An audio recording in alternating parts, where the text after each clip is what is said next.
Con dúi hả? Con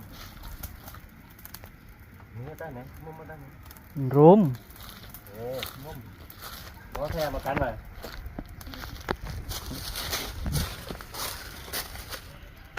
Cánh á.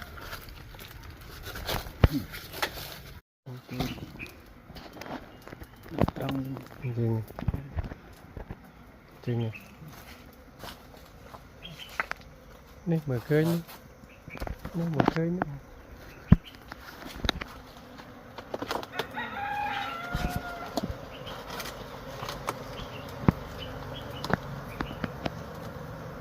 Hey.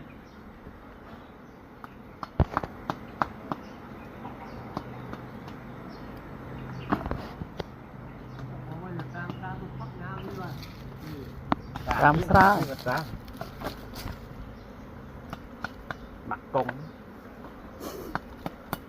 thì tam rồi ăn mum nó đơm đúng Nhìn tức he anh Huy. Dù đá thôi anh Huy. màn nó không tích mình đâm khanh tức hết ra khanh mình phòng quá có mau nói nó có sức thế nào tích đấy mà tích nè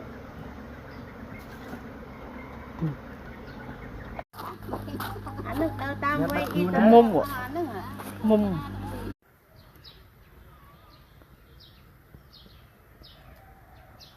Xị bán hết. ban mà nó sẽ chơi để ai kìa con chim đó để ai kìa Bộ phết. con mum Con mum bánh trò.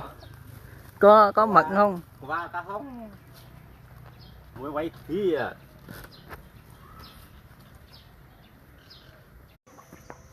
Con đó nè. con gai đó nhưng mà dù trâu à theo trâu phi ấy Vô ngay mình kéo rồi. hay Nhấu. hay Nhấu. để nó nha nhìn chứ mà Thông báo rồi. tại chụp rồi đấy lúc đây là thiệp tại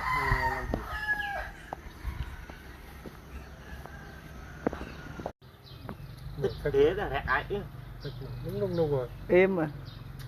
Tức văn rẻ.